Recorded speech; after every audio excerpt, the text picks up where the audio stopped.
How we doing today, Heat fans? Ernest here, back with another Miami Heat Talk video. Hope everybody's having a beautiful weekend. It's Sunday, the time for relaxation and rest. Whether you're nursing a hangover, relaxing with the family, just chilling. Doesn't matter because together, off we go on another Miami Heat Talk adventure. Now, guys, before we get there, please take a moment, smash the like button, hit that subscribe button. Help your boy get to 2,000 subscribers because we are almost there. Now, I know why you guys clicked on this video, and I will get to it. There's something big about Damian Lillard that I want to talk about, possibly coming to the Miami Heat.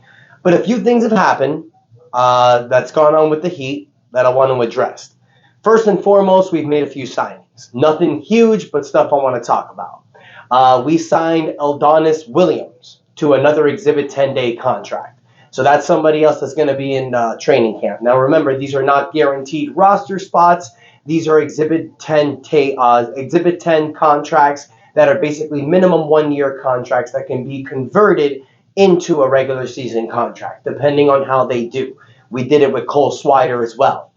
Now, besides that, something else I want to bring up, we did bring one of those undrafted players into training camp this season, Caleb Daniels. I did talk about him with the undrafted video that I posted last month. If you haven't seen it, definitely check it out. Talk about 5 different undrafted players that we signed. Caleb Daniels was somebody that I really liked. Didn't get to play a lot in the summer league, but he did show a lot of Miami Heat type of hustle. So it's good to see him. As we know, this Heat team, what we do with undrafted players, it's always a great thing. So it's always something to keep our eye on, especially since we know what we do. Now, moving on to that, one other thing I want to talk to you guys about, I'm sure we've seen it all the last few days, these pro league games here in Miami. You saw the game with Bam Adebayo against Jaime Jaquez. We saw Tyler Hero drop 44 points. And Tyler Hero is something I want to quickly talk about, you guys, because I feel like he's caught in a lot of flack this offseason. I think talking about this potential trade and that Portland doesn't really need him because of the players that they have. And then you have people that have said that Tyler Hero's trash and that he's not a great player. I think a lot of these people are seeing what happened with the Miami Heat did in the NBA playoffs, going from an 8th seed to the NBA Finals without Tyler Hero. People probably think that the Miami Heat played better without Tyler Hero. I don't think that's the case. I think Tyler Hero is great on this team. I think his natural position on this team, what fits best, is him coming off the bench, being the 6th man of the team. Now, I will say this. In probably almost every other team in the NBA, Tyler Hero would be perfectly starting. Tyler Hero is a starting caliber player. He's been in the NBA for 4 years now. You've not seen him only do it during the season. You've seen him do it in the playoffs as well. This is a guy who's a bucket getter, 23 years old, and he's only getting better. And I'm singling him out because I don't think he's gotten the respect that he's deserved simply because he was injured in the playoffs. Let's not forget, I'm sure people will want to complain about it, but let's not forget that when Tyler Hero got hurt in that game against Milwaukee, Miami was up by 12. They were even winning when Giannis Antetokounmpo went down. So Tyler Hero is a great benefit, not just on our team, on a lot of other teams as well. So I want to single him out. But you're seeing Tyler Hero playing great in this Pro League game, and that's good to see. He broke 2 fingers on a shooting hand. Doesn't seem to affect him. So that's definitely great. I've said it before, and I'll say it again. Whether we make this trade for Damian Lillard or by the slightest off chance it doesn't happen, I still love this team. I still think with Jimmy Butler, Bam Adebayo, Tyler Hero, Caleb Martin, and all these other guys, we can still do it. We're good enough. But by trading for Damian Lillard, let's be honest, you're the clear favorite. In the East for sure. In the NBA, you'll have to see. But I know trading for Damian Lillard puts Miami over that hump. Puts us back in the NBA Finals position to get what we want. And I will say this too about Jaime Jaquez. Jaime Jaquez showed great in the Pro League game against Bam Adebayo. You see him catching a rebound, driving to the lane by himself, dunking it down. Jaime Jaquez has 4 years of college experience. He's played in the big time. In my last video, you guys, I said that if you gave me the option between Nikola Jovic and Jaime Jaquez, I would pick Jaquez because I feel he is the most ready now to help us win. I love Jovic's game. 6'11", a three-point shooter, can handle the rock. Excuse me. I think he's great. I think he's going to be really great in the NBA. You see what Nikola Jokic is doing over there in Denver. I mean, you can't say they're going to be the same player, but you see a lot of the same skills. And if you're able to trade for Damian Lillard and you have to pick either Jovic or Jaquez, I would say keep Jaquez because he would help us win now. And Portland can really use a player like Jovic. They really can. They need a big, especially if they trade Yusuf in this deal. They're going to need a big down there to help them out. To help them out with Jeremy Grant, Scoot Henderson, Anthony Simons, Shaedon Sharpe. You're going to need a guy like Jovic. I think he would be a complimentary fit for Portland. He's still in a rookie deal for the next 3 years, so you don't have to pay him that much. It'll work. I think that's perfect. If you ask me, I would love to keep Jaquez. Now, whether you have to get rid of both of them, we don't know, you guys. Only time will tell.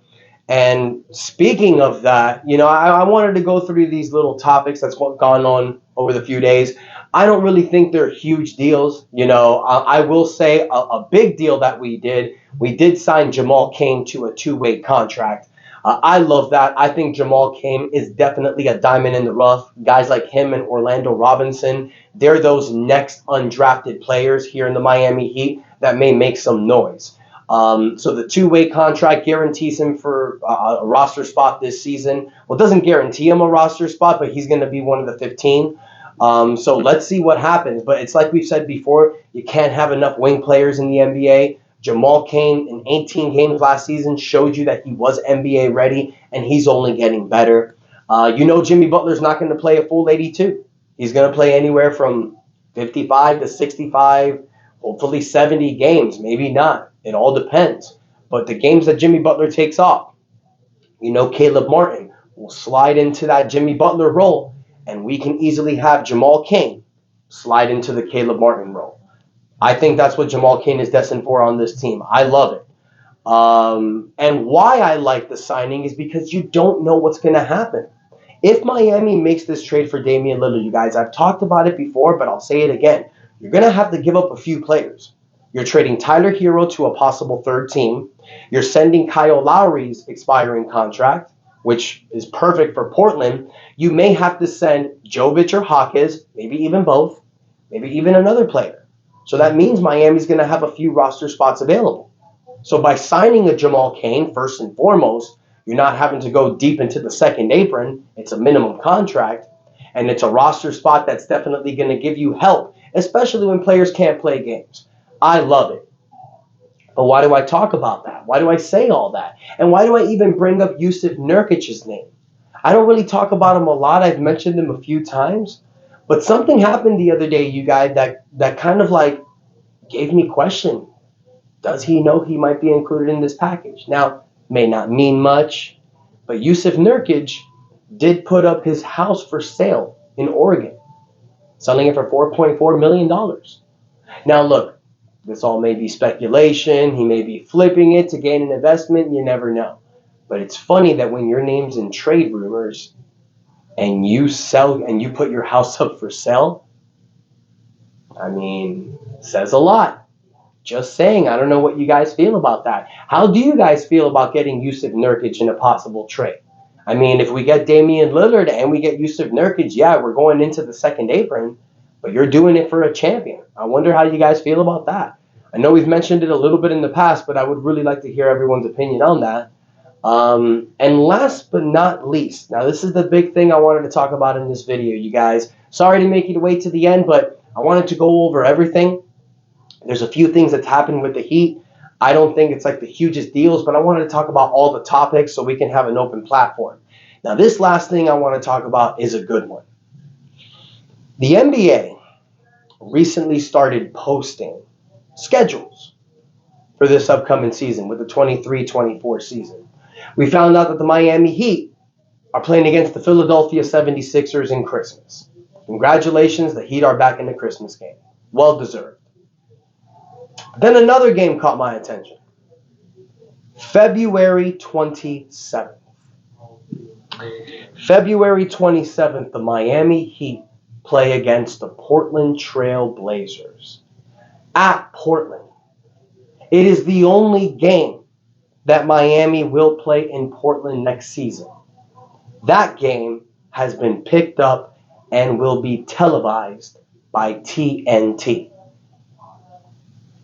Why the hell would TNT pick up the Miami Heat against the Portland Trail Blazers? Now, you can say maybe it's because Damian Lillard may be staying in Portland and that game would be interesting to talk about for dramatic ratings and stuff like that. Maybe.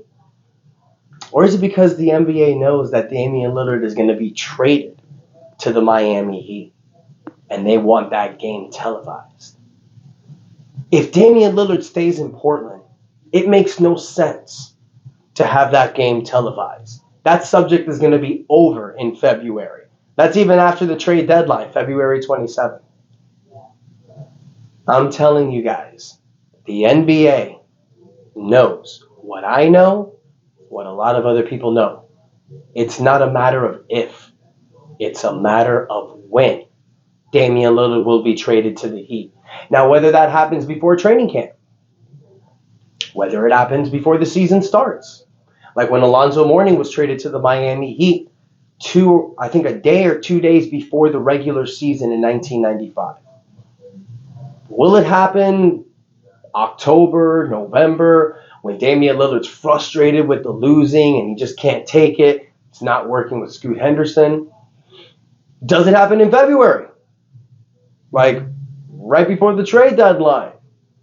Damian Lillard gets traded to the Miami Heat mid-season and then they go to Portland on the 27th.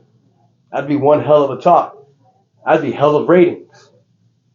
But the NBA scheduled this game on TNT because Shaquille O'Neal, Charles Barkley, Ernie Johnson, another Ernie, and Kenny Smith can talk about this all pregame long.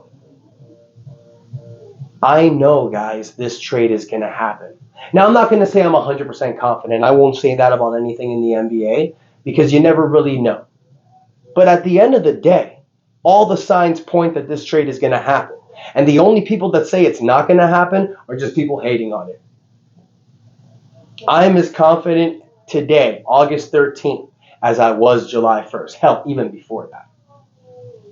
Damian Lillard requested to come to the Heat. His agent called teams. Said he did. But he called teams, telling them don't trade for Dame. He wants to go to the Heat. Portland was given an offer that they didn't like. I understand that. But instead of going back and forth, Joe Cronin just hit. Okay. Playing a game of chicken. So Portland bitched, complained to the NBA, and then the NBA sent a letter to all 30 teams that basically stated, Damian Lillard, if traded to another team besides Miami, will report to camp. Has any team come out and made an offer? No. Now you can say there probably has been, but there hasn't. Philadelphia even came out yesterday and said that they're keeping James Harden, you guys. No trade offers, no substantial trade offers were given by the Clippers. So Philly is just going to keep James Harden. Joe Cronin hasn't said that. Portland hasn't said anything. They're just waiting. They're just dragging out. Because here's what's happening. Portland wants Miami to upgrade their offer. Miami is looking at Portland saying, we're not betting against ourselves. It's a game of chicken. I'm sure Miami would love to get this deal done by training camp. It may not happen, simply because Portland wants more. So they may drag it out to a point where it gets nasty. Where Damian Lillard says, hey, you guys got to get me the hell out of here. because I want to go to Miami and start training with these guys and getting this stuff together. Or it may have to happen during the season where things just get nasty and dramatic with the team. It's all depending on when Portland wants to do this. It's like I've said before, you guys, I respect Portland's position. I respect what Joe Cronin's trying to do at the end of the day. He wants to get the best offer possible. But if there's not a market for a guy who's going to be making north of $60 million when he's 35 and 36 years old, you may have to eat shit and like the taste of it. So I want to hear what you guys think. Do you think that this NBA TNT scheduled game for the Miami Heat against the Portland Trail Blazers at Portland means something or nothing at all? What do you guys think about Nurkic putting his house in Oregon for sale? Interesting or no big deal? What do you guys think of the signings? Adonis Williams, 13 points a game in the G League. Nice little versatile player. What do you guys think of the signing of Jamal Cain? What do you think about these Miami Pro League games? Do you think it means anything? Or is it just a fun little way of these guys to show out? Take a moment and hit the like button, you guys. Let me know all your thoughts in the comments. Please, y'all, hit that subscribe button. We are close to 2K. Thank you guys so much for the love and support. And until next time, your boy Ernest out. That's enough said. Enjoy the rest of your weekend, guys.